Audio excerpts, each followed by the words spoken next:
Oh, I see them. They're basically seconds away from finishing. Not on my watch, they're not.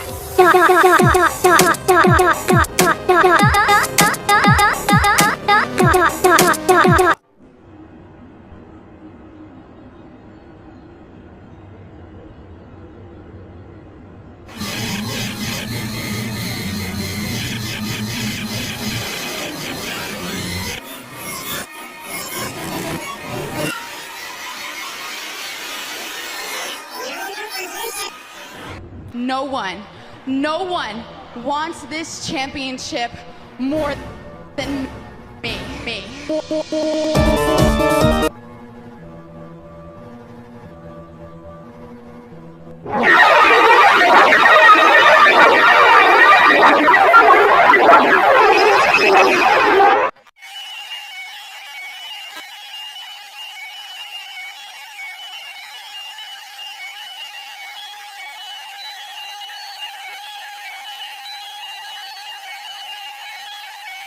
Hi, Julia.